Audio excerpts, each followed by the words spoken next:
Hi, I'm Pam. I am here today making a little video segment to talk to my friends and talk with you, whoever is willing to listen or watch. I should give you a little bit of background about myself. I am from Minnesota, originally from Iowa, moved to Minnesota and lived there for most of my adult life. Recently retired, well, within the last couple of years, and along with my husband in the same boat, and we decided we wanted to go somewhere warmer for winter for a change. So we both are fed up with scooping snow. Yesterday I saw a little saying that I love. It says, down here in Arizona we put salt on our margaritas, not on our sidewalks. So I thought that was a pretty good take on the whole situation, especially since most people I know right now back home or my kids are scooping snow. So I am interested in talking with you about a project that I just recently took up, and it's a divergence from my normal. So I am kind of experimenting as I go along with it, and I know many people like myself who have been interested in doing fabric collage pictures, but have been kind of a little bit scared off of them because it really is out of my box and the box of many of the quilters I know. I'm very used to cutting and sewing blocks for quilts, and not so much doing a free form kind of art looking. But I decided to take it on. I am working on a pattern that comes from Laura Heine. Her shop is called Quilt Works, and it is in Billings, Montana. And I've been to Billings a few times, but I have not been there at a time when Laura's shop was open. So I will be going back for that. This is the pattern I'm working on, the bee. The bee, the chicken, the hen, many other animals and scenes you can find on her website, which is quiltworks-heine.com, and I will put things in the show notes for you if you need to link to that. She has a vast collection of patterns that are done in this similar style of fabric collage sort of looking, and that can be taken many different ways. I'm just kind of trying to follow along with her directions for starters. I've also looked online at a fabric artist called Susan Carlson, who also does fabric collage, has a little different take to her steps in her process, and that's to be expected. They're both artists in their own right and have different approaches. But both of them offer some good online support and videos and materials. Susan has written books. Laura has a really good small book about her fabric fusion, and any of those will be helpful to you. So I decided to dive in with this. The pattern for this particular one is a small size of a large bee that she made, and she has a whole set of these smaller pictures that are taken from her original first large artwork. This is called group number 6 of her teeny tiny collage patterns. In the pattern you get a full page drawing, full-size drawing of whatever the picture is going to be. This gives you the outline of the shape that you're going to be working with, and you can take it from there to create it however you want to. You might notice that there's some little torn patches on my pattern, and that was a mistake I made through the creative process, I guess. The picture itself is about 16 by 20, if you're curious about how big this comes out to be. And I'm thinking I'll probably mount it on artist stretcher canvas with just a little bit bigger so that it will have a nice setting and wrap around the edges to the back. I first of all, you traced that pattern onto a stabilizer for the backing. I then traced all of the portions of the pattern onto fusible web, bit by, pieces by pieces. So the legs were separate from the wings, and I kind of tried to group them together depending on what fabric I was going to use. For example, on the back of the bee, there are 5 stripes of yellow, and so I put those all in one group together and on the fusible web, moving my paper as I needed to, and then found the yellows I wanted. You can cut them apart, follow the manufacturer's instructions for everything from there on. So here's the bee that I came up with off of that pattern. It's not done. It's just pinned up there for right now for me to look at and see how much more I want to change on it. It's really been fun to come along and try to put my own spin on things. The original pattern on the picture shows this bee with a pink heart in the middle and quite a few pink highlights, and wasn't feeling the pink, so I decided to go with more of the blue tones in there, and I put them in different places. Well, first of all, the majority right in the center here where that pink heart would have been, and then I just tried to build on that a little by little to add in more of the blue and make it more cohesive. So that's how far I've come. I've got it pinned up there in that background. I sewed background fabric together, but I may go back to that because Laura does instruct in her method to cut those background fabric pieces to shape against the body of the bee and then butt them up to each other instead of laying the bee on top of the fabric backing. So I'm going to think about that and see if I want to do that. I could still do that without much trouble. And I also have more embellishment I want to add even onto the background itself with some little hodgepodgey things to make it look more like a collage. Some words, some numbers. I took up some, because choosing fabrics is sometimes a challenge for things like this, I did take my inspiration from most of her bee colors. I did a lot more of the blacks and grays and some creams to pull it together.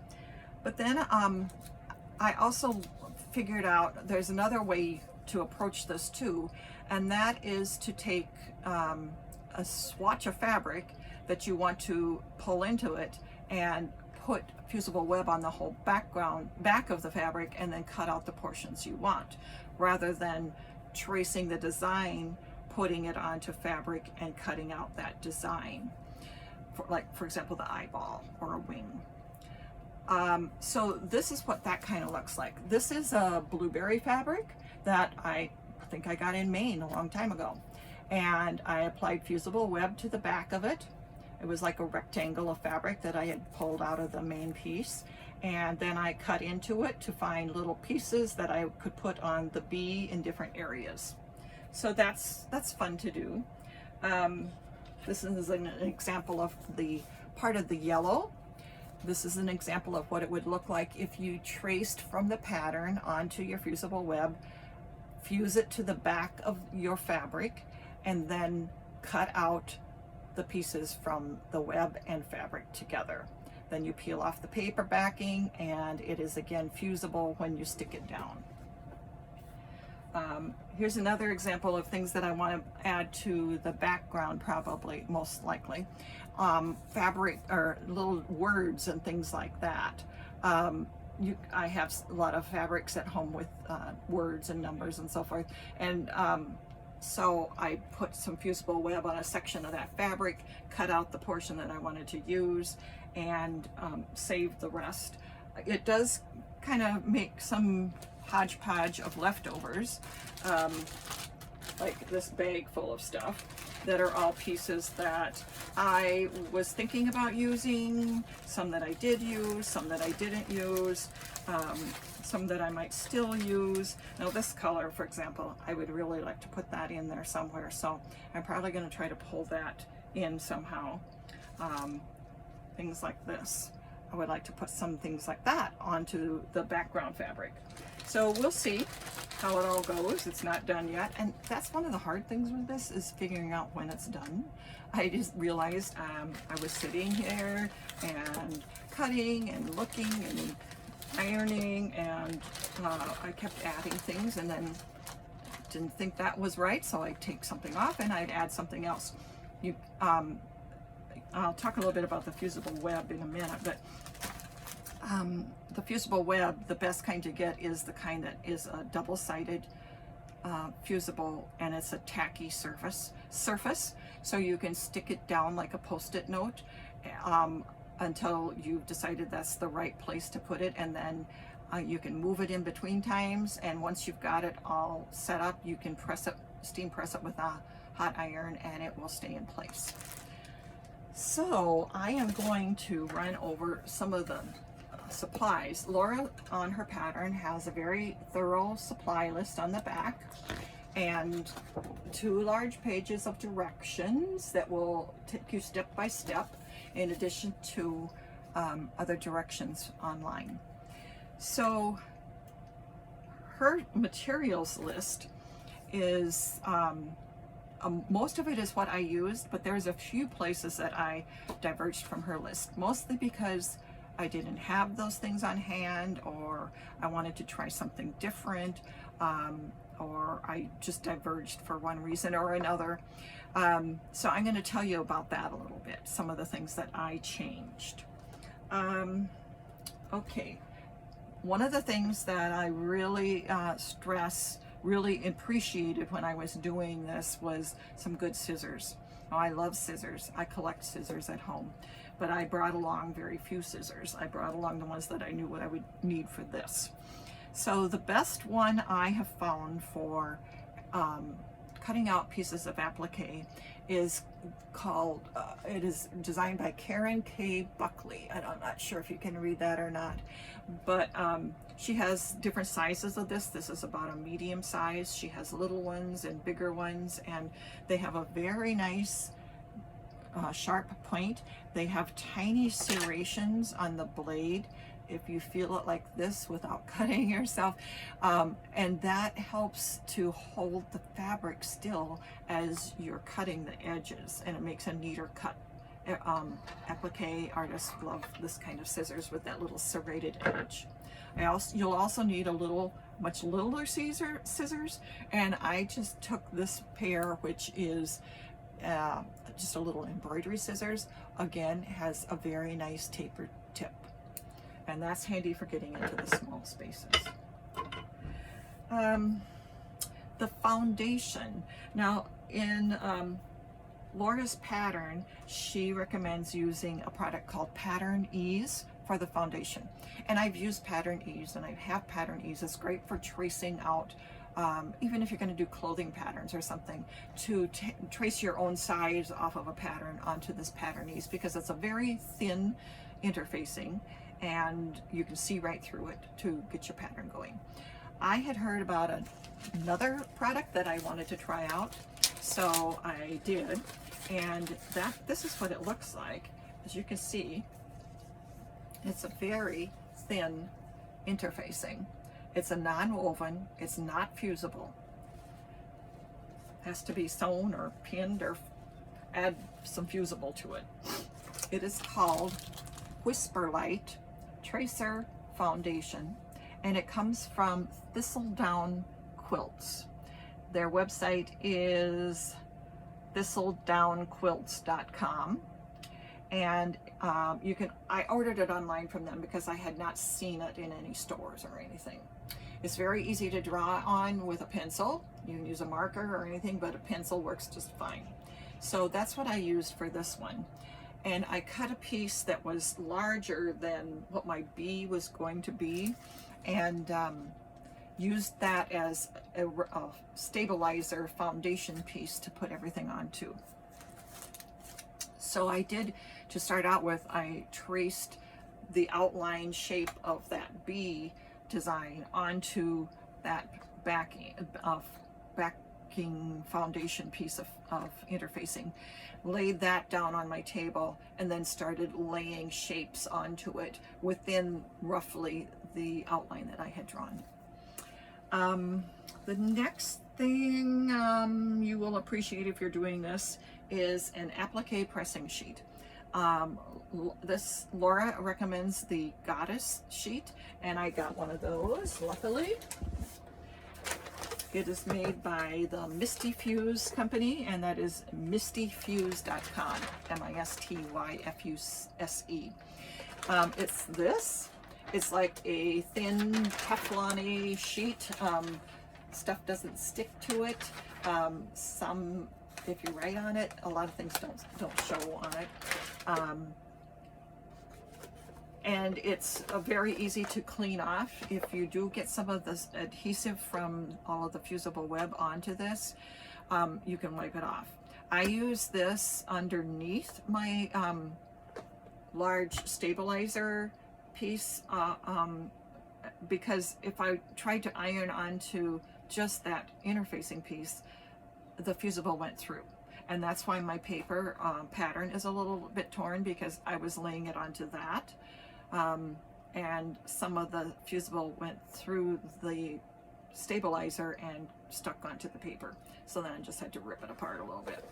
But this is, it comes in various sizes. I have the 21 by 27 size, and that was plenty adequate. You can get it bigger and you can get it smaller. Okay, fusible web.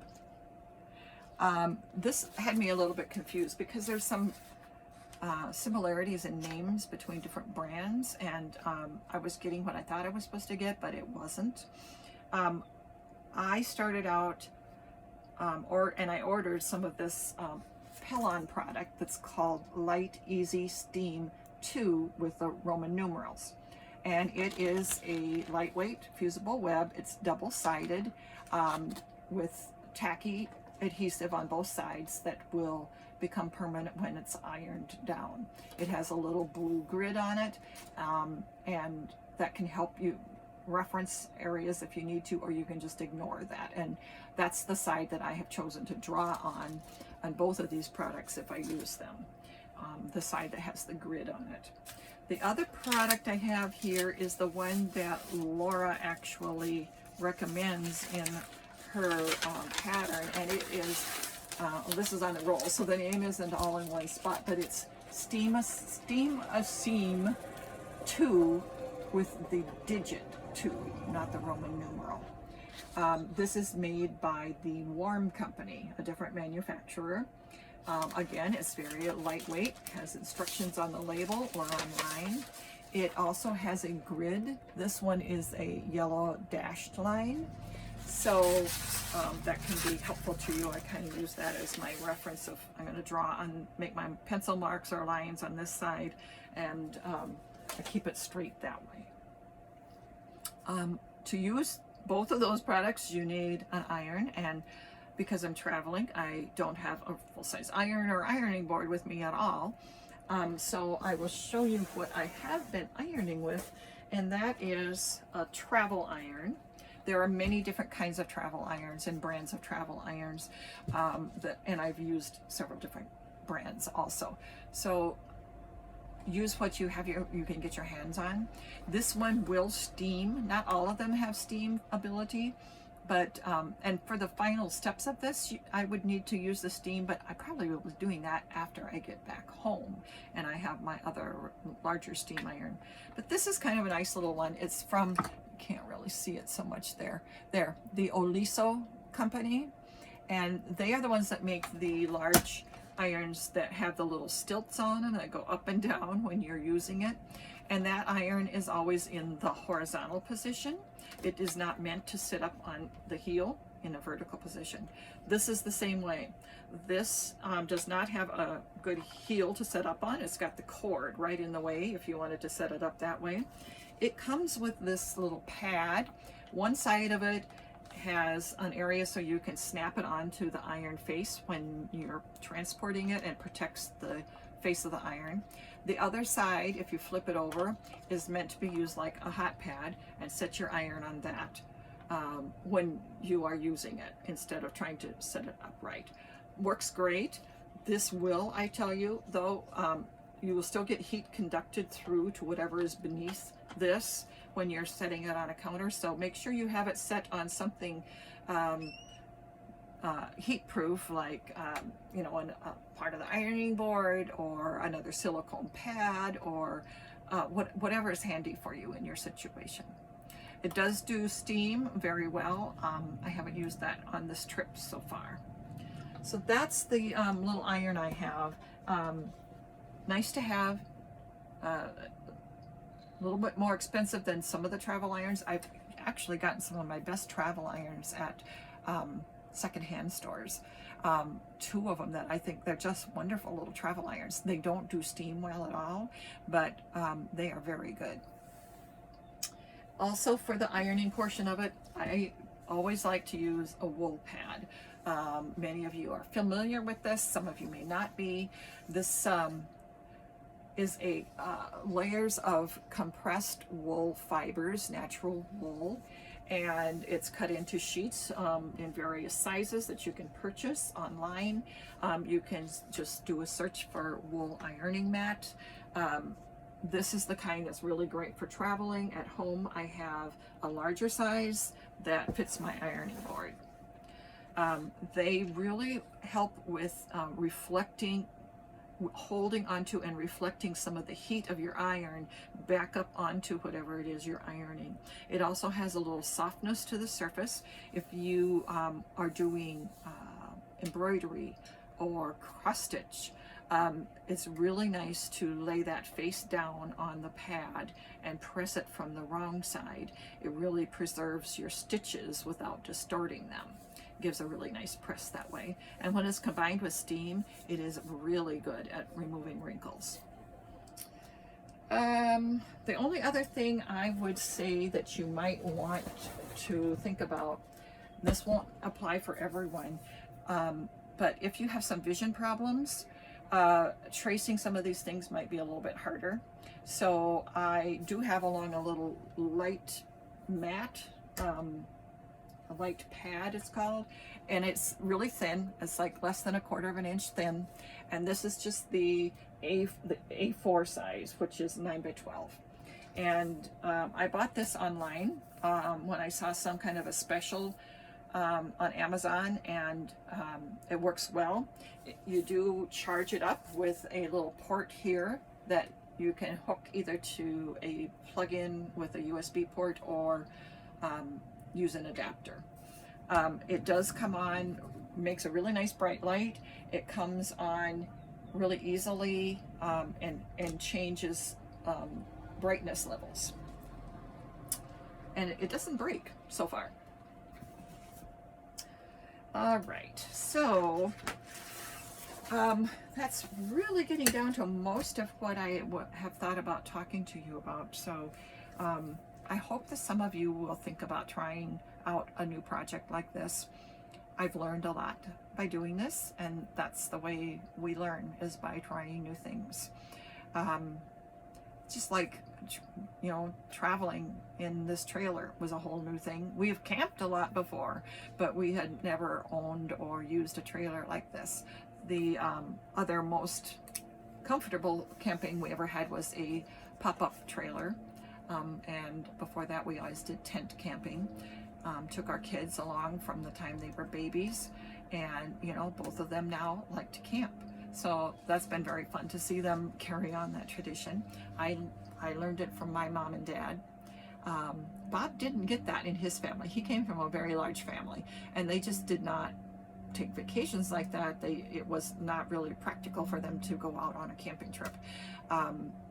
So I got to teach him some things about camping, and we both love to do that now.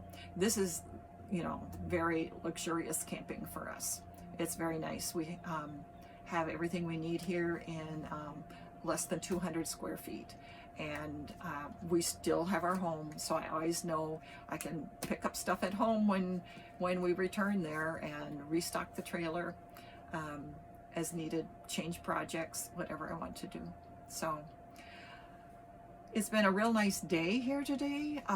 We are in Arizona, and some of the days here have been hot enough that we wanted a tank top and shorts. Other days like today, I'm fine with wearing this sweater outside or inside, and some days I've even had a jacket on. Isn't that terrible? But it's been very pleasant to be able to get away and do something like this and have my sewing supplies with me and be able to reach out to my friends and new friends this way. So I hope you will give this some thought and maybe give a try to this type of fabric collage. Thank you.